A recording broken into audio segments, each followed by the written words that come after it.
नमस्कार मित्रांनो, आजचा आपला टॉपिक आहे कम्प्लीटिंग स्क्वेअर मेथड, जी मुलांना खूप अवघड जाते पण ती बिचारी खूप सोपी मेथड बद्दल बोलतोय। मी पहिलेच सांगतो, स्टार्ट करूया। पण चालू करण्यापूर्वी काही गोष्टी तुम्हाला क्लिअर करणं गरजेचं आहे। लाईक तुम्हाला सर्वांना हा फॉर्म्युला माहितीच पाहिजे, a प्लस बी होल स्क्वेअरचा। काय बेटा, a square plus 2ab plus B square. Very good. Same याचा फॉर्म्युला काय होता, a square minus 2ab plus B square. आता काय होणार बघ, असा दिले असेल, असा आला की याला कसं लिहायचं, सिंपल जुगाड, a स्क्वेअरचा a घ्या, मधला जो असेल त्याचा साइन द्या, बी स्क्वेअरचा b आणि ब्रॅकेटचा लिहायचा कोण, स्क्वेअर। बघा ना, a स्क्वेअरचा a, मधल्याचा साइन, बी स्क्वेअरचा बी, ब्रॅकेटचा स्क्वेअर। हे असं का बोललं असेल किंवा मी का हे फॉर्म्युले लिहिले असतील याचं कारण पुढे कळेल आपल्याला मेथड शिकवताना। ऐका, चला, कम्प्लीटिंग स्क्वेअर मेथडची सगळ्यात पहिले तुम्हाला 4 स्टेप सांगतो, त्या फॉलो करायच्या। स्टेप नंबर 1 मला लिहायला आवडत नाही, मी लिहिणार नाही। स्टेप नंबर 1, पण ऐका, हे एक्स स्क्वेअर वाय स्क्वेअर वाले जे माणसं असतात, क्या हुआ, कोणी असू द्या, X square Y square M square कोणी असेल, यांचा कोइफिशियंट हा नेहमी 1 असला पाहिजे। कोइफिशियंट नेहमी 1। स्टेप नंबर 2, आपण फाइंड करणार थर्ड टर्म। थर्ड टर्म कशी काढायची, तुमचा जो असेल एक्स किंवा वाय त्याचा कोइफिशियंटला 2 ने डिवाइड करायचं आणि त्याचा स्क्वेअर करायचा। थर्ड स्टेप, त्यांना ॲड आणि करायचं सबट्रॅक्ट। आणि fourth step, a plus B whole square किंवा a मायनस बी होल स्क्वेअरचं एक्सपान्शन बनेल। आणि लास्ट स्टेपला बाळांनो करायचं ज्यांचं स्क्वेअर रूट। आता हे किती जरी लिहिलं तरी नाही कळत, मला माहिती आहे, मी एक्झाम्पलमध्ये तुम्हाला क्लिअर समजून सांगतो। ऐका आता, स्टेप नंबर 1 नीट ऐकायचं बाळांनो, मी काय सांगतोय, खूप सोपी मेथड आहे, फक्त घाबरायचं नाही। -48 इक्वल टू 0। स्टेप नंबर 1, हा जो असेल एक्स स्क्वेअर याचं लेकरू हे नेहमी एकच असलं पाहिजे, तर आणि तरच या मेथडने आपल्याला सॉल्व करता येतं। ॲक्च्युली दुसऱ्या वेळेने करतं पण ते खूप डिफिकल्ट बनणार आहे, हे बेस्ट असतं। महाराष्ट्र बोर्ड आहोत आपण। एक्स स्क्वेअरचा कोइफिशियंट नेहमी 1 असला पाहिजे, हा या स्टेपचा पहिला नियम होता। असेल त्यानंतर काढायची थर्ड टर्म। आता हे थर्ड टर्म काय, अरे सामराव, ही तुझी फर्स्ट टर्म, ही तुझी सेकंड टर्म, मला हवी आहे थर्ड टर्म। ती कशी काढायची, इथं लिहायचं, साईडला लिहा किंवा तिथं लिहा, काय प्रॉब्लेम नाही, पण शक्यतो साईडला लिहा कारण हे कंपल्सरी नाही आहे। थर्ड टर्म कशी काढायची, तुमच्या असणाऱ्या एक्सचा, एक्स किंवा वाय जो असेल तो, त्याचा एक्सचा म्हणजे सिंपल बोलू का, सेकंड टर्मचा जो असेल कोइफिशियंट त्याला करायचं 2 ने डिवाइड आणि याचा करायचा स्क्वेअर। जो असेल मिडल नंबरचा स्क्वेअर, मिडल नंबरची टर्म जी असेल तो जो नंबर आहे त्या नंबरला लिहायचं, आपण लिहायचा 2 आणि त्याचा लिहायचा स्क्वेअर। बे क बे, बे 4 जा, 4चा स्क्वेअर किती वेळांनो, 16। आलेल्या नंबरला म्हणायचे थर्ड टर्म। कसं करायचं आता ऐका नीट, पुढच्या 3-4 स्टेप खूप डेंजर असतात। स्टेप नंबर 1, याला हात लावायचा नाही। स्टेप नंबर 2, याला पण हात लावायचा नाही। फर्स्ट टर्म, सेकंड टर्म, आपली थर्ड टर्म किती आली बाळांनो, 16। ती काय करायची आहे, ॲड आणि सबट्रॅक्ट। इथं लिहायचं, ती करायची ॲड आणि लगेच करायची सबट्रॅक्ट, प्लस आणि काय करायची मायनस। तो मॅथ्सचा नियम बाळांनो, ओके। हा आला -48 इक्वल टू 0 असतात। बघा आता, याला असंच लिहा, याला हात लावायचा नाही। आपण जो ॲड केला होता 16, हा ॲक्च्युली होता कोणाचा स्क्वेअर आहे बाळांनो, तो होता 4चा स्क्वेअर, त्याला लिहायचं 4चा स्क्वेअर। या दोघांना सॉल्व करा, दोघांचे साइन सेम आहे। बोला 16 प्लस 48, 8 आणि 7 4, 4 आणि 1 5 आणि 6 64, हा आला -64 इज इक्वल टू काय, 0। क्लिअर।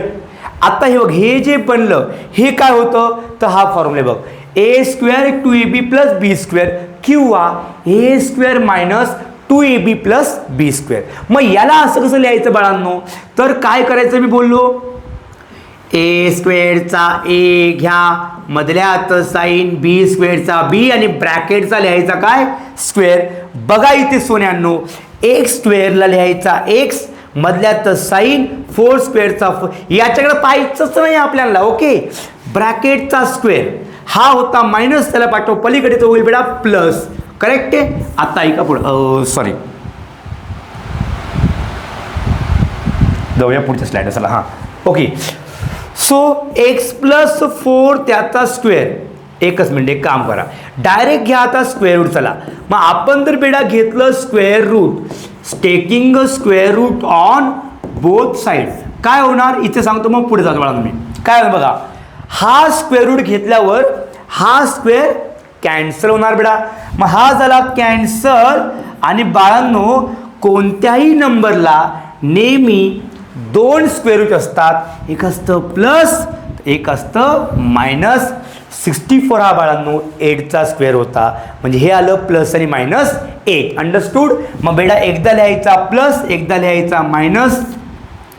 हे का सवय नाही बेटांनो आपल्याला ती. हां, X plus 4 equal to plus 8 किंवा X plus 4 equal to minus 8, X equal to 8 minus 4, X equal to 4. Same हा गेला बेटा पलीकडे, -8 - 4, एक्स इक्वल टू -12.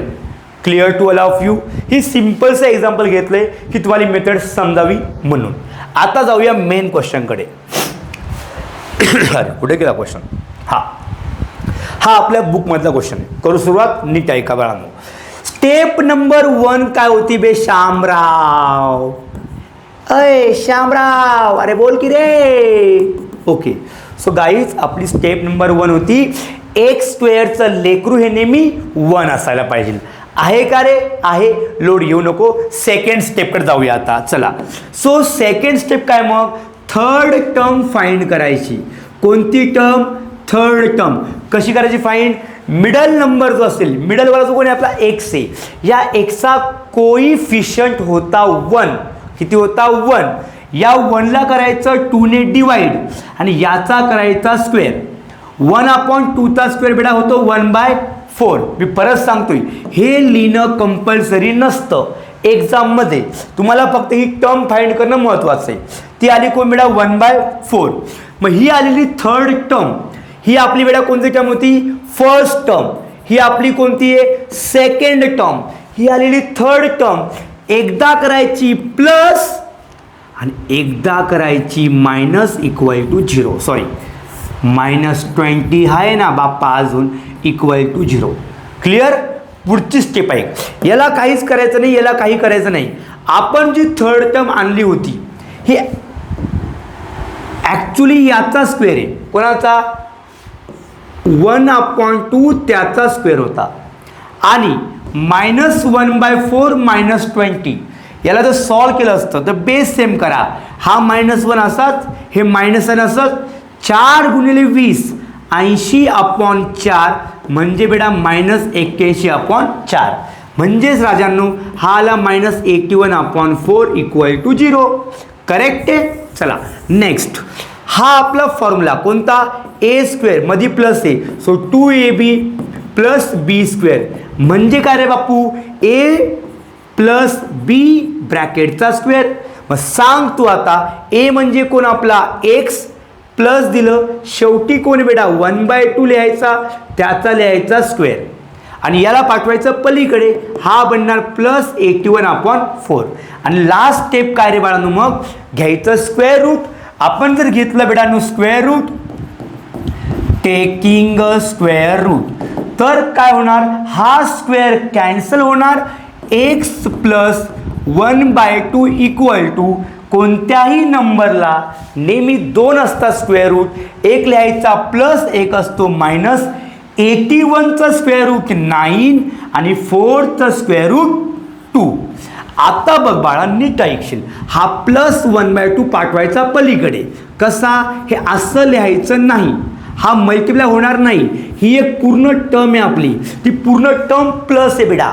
मग ही जाणार कशी बघा, -1/2. इथे कोण आहे +-9/2. क्लिअर. मी कसं लिहिलं नीट आहे. हा पूर्ण प्लस घेतला, गेला पलीकडे, आला -1/2. सोबत कोण आहे प्लस मायनस 9/2. आता हे चेक कर, या दोघांचा बेस सेम आहे का? आहे.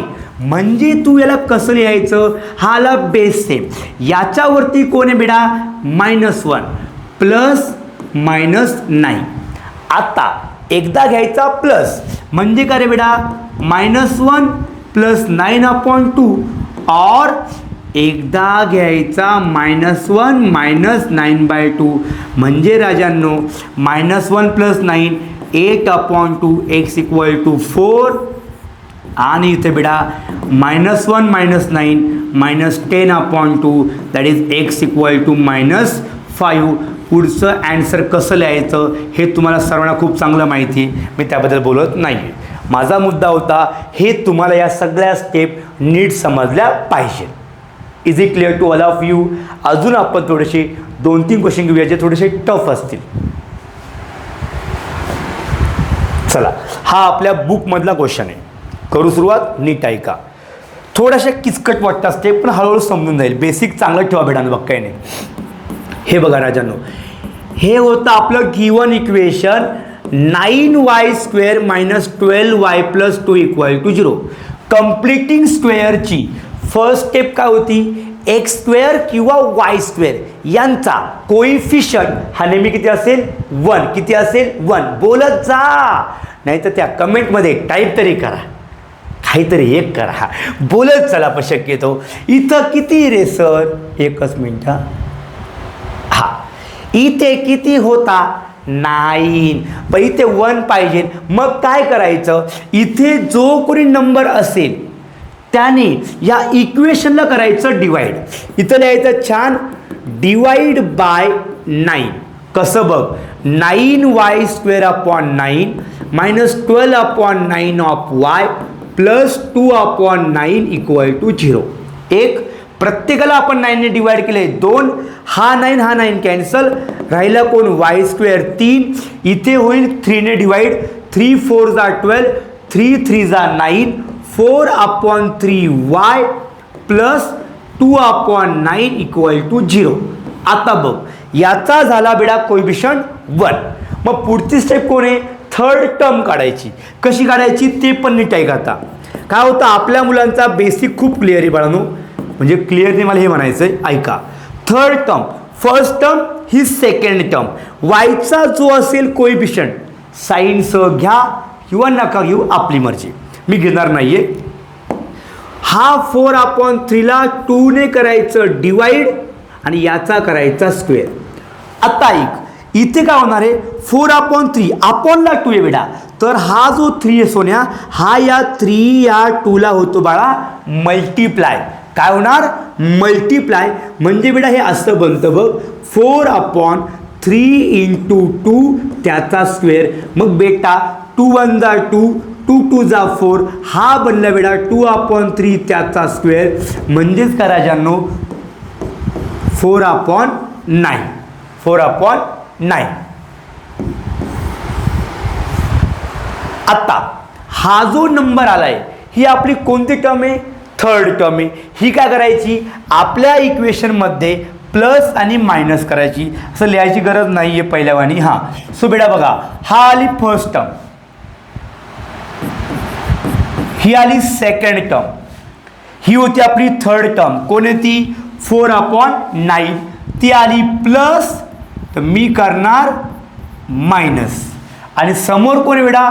2/9 = 0. आता ऐका नीट, सॉरी, हां, हा असाच ठेवा, हा असाच ठेवा, समजण्यासाठी सांगतो मी. आपण जी थर्ड टर्म आणतो ना, तो ॲक्च्युली कोणाचा स्क्वेअर होता हे चेक करायचं आणि तो इथं छान लिहायचा 2/3 त्याचा स्क्वेअर. एक याला सोडून घ्यायचं. कसं करणार? इथं बेस सेम होता. मागच्या क्वेश्चन बघ बाळा, मागच्या क्वेश्चनमध्ये, हां कुठे होते, सॉरी इथं, मागच्या क्वेश्चनमध्ये हा बेस असा होता कोण? -1/4 -20. इथं आपण काय केलं? या 4 ने मल्टिप्लाय केलं आणि बेस सेम केला होता. तसंच ह्या क्वेश्चनमध्ये ऑलरेडी बेस सेम होता. म्हणजे बघ इथं कोणी वाच बघ, -4/9 + 2/9. ऑलरेडी बेस कसा आहे? सेम. मग सांग, -4 + 2 -2, खाली कोण लिहायचा? 9. व्हेरी गुड बेटा. म्हणजे हा आला आपला कोण -2/9 इक्वल टू 0. करेक्ट आहे. हे काय होतं, हा होता बेटा आपला फॉर्म्युला a² - 2ab + b² चा फॉर्म आहे. हा कोणाचा फॉर्म्युला आहे सोन्या, हा होता a - b होल स्क्वेअरचा फॉर्म्युला. करेक्ट आहे. कसं लिहायचं बघा आता, a²चा a लिही, शेवटचा b² चा b लिही, मधल्याचा साईन, ब्रॅकेटचा करायचा स्क्वेअर. इथं होता y² चा y लिहिला, शेवटचा होता 2/3, मध्ये होतं मायनस आला ब्रॅकेटचा स्क्वेअर. ओके. आता याला पाठवा पलीकडे, हा होणार 2/9. प्लीज घाई गर्दीत मुलं आपलं नॉलेज वापरतात, ह्याला लिहितात 9/2. का तो सर डिवाइडला आहे, तो होईल मल्टिप्लायला. काही शोध नका लावू प्लीज यार. सरळ सिंपल सोन्या, हा मायनस होणार बेटा +2/9. आणि शेवटची स्टेप असते, इथं जो दिसतोय स्क्वेअर, तर काय घ्यायचं, स्क्वेअर रूट घ्यायचं बाळांनो. Taking square root. बेटा स्क्वेअर रूट जर घेतलं तर हा स्क्वेअर निघून जाईल, म्हणजे हा काय बनणार, y - 2/3 is equal to plus minus इथे कोणी 2 हा कोणाचाही स्क्वेअर नाही, 2 हा कोणाचाही स्क्वेअर नाही, म्हणजे राजा हा लिहायचा √2. पण तू जर चेक केलं तर खाली होता 3 + 9 होता 3चा स्क्वेअर, म्हणजे बाळा हा लिहायचा 3. आय होप तुला ही स्टेप समजली असेल. आत्ता बेटा हा होता मायनस, याला पाठव पलीकडे, हा लिहायचा y = 2/3 ± √2/3. परत चेक कर, या दोघांचा बेस सेम होता. हा आला बाळांनो कॉमन बेस 3, याच्यावरती कोण होता बेटा 2 ± √2. बस खतम आपला आन्सर. एकदा लिहायचा तुम्हाला प्लस, आणि बाळांनो एकदा लिहायचा -/3. फक्त शेवटी वाक्य लिहा, roots of the equation is किंवा आर. आय होप तुम्हाला आता क्वेश्चन कळला असेल. ओके. उदयाचा सूर्य तू, सूर्याचा पूर्व तू, गगनाचा